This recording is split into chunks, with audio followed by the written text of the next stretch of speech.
Every single company that I've seen fail at AI made the exact same mistake in the first meeting. They walked in with an org chart saying, I want my portfolio managers to have automated data processing or analysis or whatever, right? They had a specific role and a specific task that they wanted to automate. In this video, I'm gonna break down what most AI consultants will not tell you about how you should be viewing time buyback in your company with AI. By the end of this, you should have a good view of what it looks like to implement AI in your organization. So here's what most consultants won't tell you. Job titles are completely useless when it comes to AI implementation. Because at your company, a portfolio manager might be someone who's copy pasting data all day, when at another company, it could be someone doing a completely different task. It's the same title, but it's completely different work. Most of the time, when I ask an executive what they want to actually automate for that person's role, they have no real idea. This is the problem. A lot of executives think that automating someone's current job, the thing that they actually do as their job role, is where they're gonna get the most buyback. When actually, the thing that you shouldn't be automating is the thing that they are uniquely trained to handle. The first thing you should automate is all the mundane stuff they do day to day. So let's break this down. Most people spend at least an hour a day in their emails. That could be reading emails, drafting emails, typing emails, all of it. Implementing basic tools that help with speech-to-text dictation or automatically reading your emails and only surfacing the most important stuff. We have literally seen this get companies 20% of their time back right off the rip. But it's hard for most executives to understand why that's valuable because they're looking at their portfolio managers thinking, okay, I need to automate them being a portfolio manager, when actually there's document creation. There's looking for documents through this crazy, complicated tree chart of folders in your Google Drive. There's sending emails, there's taking notes during a meeting. There's all these things that just pile up, and it's not your actual job description, but it's what most of your day's actually full of. This is where most business owners get trapped. So here's what actually works, and this is the method that we use with every single client. You stop looking at what people are, and you start actually looking at what people do, hour by hour, task by task. Instead of asking the question, what is your actual job role? And what are the tasks you do for your job role? You need to ask them, how exactly did you spend your time yesterday? Not in a pressing way like they're gonna get in trouble, just, hey, walk me through, 8 a.m., what were you doing?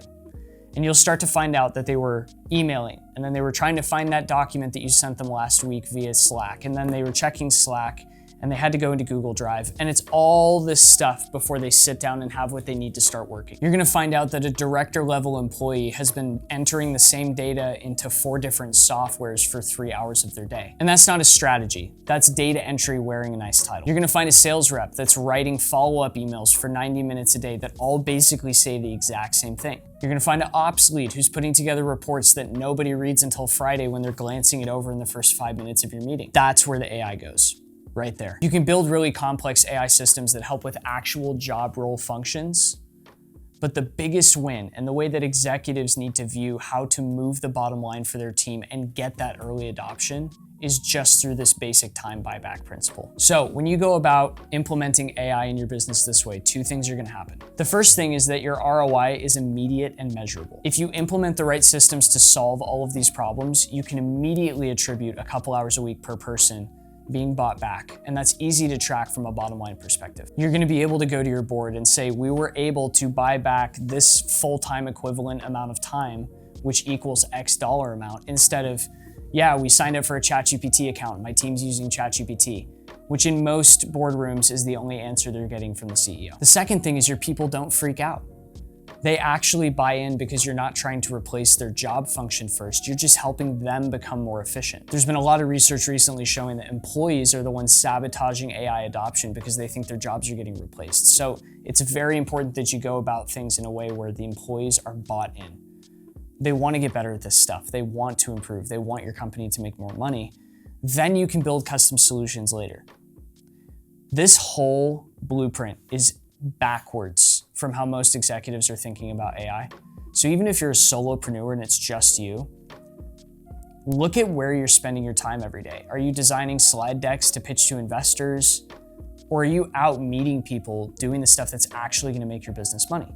If the answer is you're doing the mundane stuff, then you need to go through and actually figure out how to reduce your time spent in email, create documents faster, create content faster. You have to start looking there first so that you can spend more time on the stuff that's important, your actual job role. And if you're an executive with hundreds of employees under you, This is a huge task. But if you do it in this way, we have found everybody buys in, everybody gets on board, and the bottom line moves quickly. So if you're a CEO who's looking to implement AI in his company, you're on YouTube, you're looking for, how do I actually do this in my business? Start with a stopwatch. Figure out where the hours are actually going and start there. And if you are looking for help implementing these tools into your business and finding how you can get an actual time buyback, click the link below and fill out the form. You're gonna get some quick, actionable ROI projections on what AI can do for your business, and my team would be happy to step in and help. If you wanna learn more about AI, how to integrate it into business, how to use it to generate more money for you, for your business, be sure to subscribe, like this video. We'll see you next time.